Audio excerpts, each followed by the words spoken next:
ದೇಶದಾದ್ಯಂತ ಭಾರಿ ಸಂಚಲನ ಮತ್ತು ಭಕ್ತಾದಿಗಳ ಆಕ್ರೋಶಕ್ಕೆ ಕಾರಣ ಆದಂತಹ ಒಂದು ಪ್ರಕರಣ ಅಂತ ಹೇಳಿದ್ರೆ ಅದು ಕೇರಳದ ಅಯ್ಯಪ್ಪ ಸ್ವಾಮಿ ದೇವಸ್ಥಾನದಲ್ಲಿ 4.5 ಕೆಜಿ ಚಿನ್ನ ಕಳವು ಆದಂತಹ ಪ್ರಕರಣ. ಈಗ ಪ್ರಮುಖ ಆರೋಪಿ ಉನ್ನಿ ಕೃಷ್ಣನಿಂದ ಚಿನ್ನ ಖರೀದಿ ಮಾಡಿದ ಆರೋಪದ ಮೇರೆಗೆ ಬಳ್ಳಾರಿಯ ಚಿನ್ನದ ವ್ಯಾಪಾರಿ ಗೋವರ್ಧನ್ ಅನ್ನ ಬಂಧಿಸಲಾಗಿದೆ. ಕೇರಳದ ಎಸ್ಐಟಿ ತಂಡದಿಂದ ಗೋವರ್ಧನ್ ಅರೆಸ್ಟ್ ಆಗಿದೆ ಅನ್ನೋದರ ಮಹತ್ವದ ಬೆಳವಣಿಗೆ ಆ ಕುರಿತಂತಹ ಡೀಟೇಲ್ಸ್ ಇದು. ಗೋವರ್ಧನ್ ಮನೆ ಮತ್ತು ಶಾಪ್ ಮೇಲೆ ಎಸ್ಐಟಿ ಅಧಿಕಾರಿಗಳು ಅಂದ್ರೆ ಕೇರಳದ ಎಸ್ಐಟಿ ಅಧಿಕಾರಿಗಳು ದಾಳಿ ಮಾಡಿದ್ರು.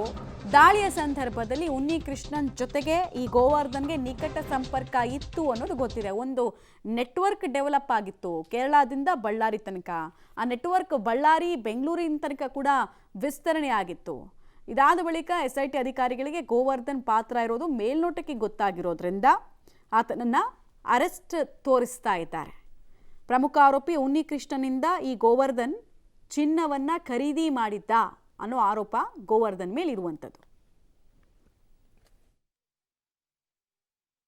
ಕೇರಳದ ಶಬರಿಮಲೆ ಅಯ್ಯಪ್ಪ ಸ್ವಾಮಿ ದೇಗುಲದಲ್ಲಿ 4.5 ಕೆಜಿ ಚಿನ್ನ ಕಳ್ಳತನ ಪ್ರಕರಣಕ್ಕೆ ಸಂಬಂಧಪಟ್ಟಂತೆ ಇದೀಗ ಕೇರಳದ ಎಸ್ಐಟಿ ತಂಡದಿಂದ ಬಳ್ಳಾರಿಯ ರೊದ್ದಮ್ಮ ಜ್ಯುವೆಲರಿ ಮಾಲೀಕ ಗೋವರ್ಧನ್ ಅವರನ್ನ ಬಂಧಿಸಿದ್ದಾರೆ. ಅಂದರೆ ನಿನ್ನೆ ವಿಚಾರಣೆಗೆ ಕರೆಸಿದಂಥ ಕೇರಳದ ಎಸ್ಐಟಿ ತಂಡದಿಂದ ಗೋವರ್ಧನ್ ಅವರನ್ನ ಈಗಾಗಲೇ ವಶಕ್ಕೆ ಪಡೆದಿರುವಂಥದ್ದು. ಈ ಮೂಲಕ ಕೇರಳದ ಶಬರಿಮಲೆ ಅಯ್ಯಪ್ಪ ಸ್ವಾಮಿ ದೇಗುಲದಲ್ಲಿ ಕಳ್ಳತನವಾಗಿದ್ದಂಥ 4.5 ಕೆಜಿ ಚಿನ್ನ ಪ್ರಕರಣದಲ್ಲಿ ಇದೀಗ ಬಂಧಿತರ ಸಂಖ್ಯೆ 9ಕ್ಕೆ ಏರಿರುವಂಥದ್ದು. ನಾನೀಗ ಗೋವರ್ಧನ್ ಅವರಿಗೆ ಸೇರುವಂಥ ರೊದ್ದಮ್ಮ ಜ್ಯುವೆಲರಿಯ ಮುಂಭಾಗದಲ್ಲಿರುವಂಥದ್ದು. ಇದೇ ಒಂದು ರೊದ್ದಮ್ಮ ಜ್ಯುವೆಲರಿಗೆ 2 ತಿಂಗಳ ಹಿಂದಷ್ಟೇ ಕೇರಳದ ಎಸ್ಐಟಿ ತಂಡ ದಾಳಿಯನ್ನು ಮಾಡಿತ್ತು. ದಾಳಿ ಮಾಡಿದ ನಂತರದಲ್ಲಿ ಈ ಒಂದು ಗೋವರ್ಧನ್ ಅವರು ಅಲ್ಲಿಂದ ಖರೀದಿ ಮಾಡಿದ್ದಂಥ ಒಟ್ಟು 475 ಗ್ರಾಮ್ ಚಿನ್ನವನ್ನು ಕೂಡ ವಶಕ್ಕೆ ಪಡಿಸ್ಕೊಂಡಿದ್ರು. ಅದಾದಮೇಲೆ ಈ ಒಂದು ತನಿಖೆಯನ್ನು ಕೂಡ ಕೇರಳದ ಎಸ್ಐಟಿ ತಂಡ ಸಾಕಷ್ಟು ತೀವ್ರತರವಾಗಿ ನಡೆಸಿತ್ತು. ಅದ್ರ ಜೊತೆಗೆ ಯಾವಾಗ ಅಗತ್ಯವಿರುತ್ತೋ ಆಗ ನೀವು ಬಂದು ವಿಚಾರಣೆಗೆ ಸಹಕರಿಸಬೇಕು ಅನ್ನುವಂಥ ಒಂದು ನೋಟಿಸನ್ನು ಕೂಡ ಕೊಟ್ಟು ಹೋಗಲಾಗುತ್ತೆ. ಹೀಗಾಗಿ ನಿನ್ನೆ ವಿಚಾರಣೆಗೆ ಹೋಗಿದ್ದಂಥ ಸಂದರ್ಭದಲ್ಲಿ ಏನು ರೊದ್ದಮ್ ಜ್ಯುವೆಲರಿ ಮಾಲೀಕ ಗೋವರ್ಧನ್ ಅವ್ರನ್ನ ಕೇರಳದ ಎಸ್ಐಟಿ ತಂಡದಿಂದ ಇದೀಗ ಬಂಧನ ಮಾಡಿರುವಂಥದ್ದು. ಯಾಕಂದರೆ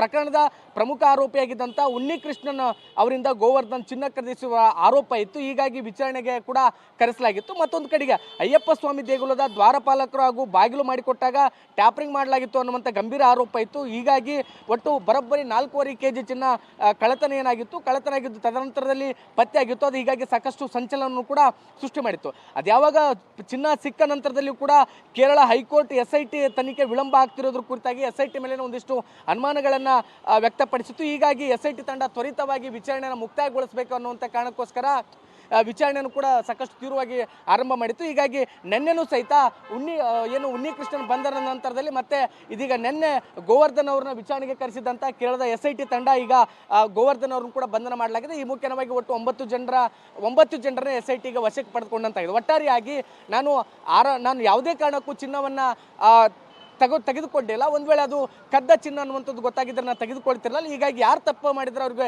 ಶಿಕ್ಷೆ ಆಗಲಿ ಅನ್ನುವಂಥ ಮಾತನ್ನು 2 ತಿಂಗಳ ಹಿಂದಷ್ಟೇ ಗೋವರ್ಧನ್ ಅವರು ಅಂದರೆ ರೊದ್ದಮ್ಮ ಜ್ಯುವೆಲರಿ ಮಾಲೀಕ ಗೋವರ್ಧನ್ ಅವರು ಪಬ್ಲಿಕ್ ಟಿವಿ ಮುಂದೆ ಹೇಳಿಕೆಯನ್ನು ಕೊಟ್ಟಿದ್ರು. ಆದರೆ ಇದೆಲ್ಲವನ್ನು ನೋಡಿದಾಗ ಎಲ್ಲೋ ಒಂದು ಕಡೆಗೆ ಇದರಲ್ಲಿ ನೇರವಾಗಿ ಅವರ ಪಾತ್ರ ಇತ್ತು. ಹೀಗಾಗಿ ಈ ಒಂದು ಪಾತ್ರ ಸ್ಪಷ್ಟವಾಗಿರುವಂಥದ್ದು ಮತ್ತು ಖಚಿತವಾಗಿರುವಂಥದ್ದು. ಇದೇ ಕಾರಣಕ್ಕೋಸ್ಕರ ಕೇರಳದ ಎಸ್ಐಟಿ ತಂಡ ಅವರನ್ನು ವಿಚಾರಣೆಗೆ ಕರೆಸಿ ಇದೀಗ ವಶಕ್ಕೆ ಪಡೆದುಕೊಂಡಿದೆ. ಕ್ಯಾಮರಾಮನ್ ಭರತ್ ಜೊತೆ ಅಮರೀಶ್ ಕೊಮ್ಮಿನಾಳ್, ಪಬ್ಲಿಕ್ ಟಿವಿ, ಬಳ್ಳಾರಿ.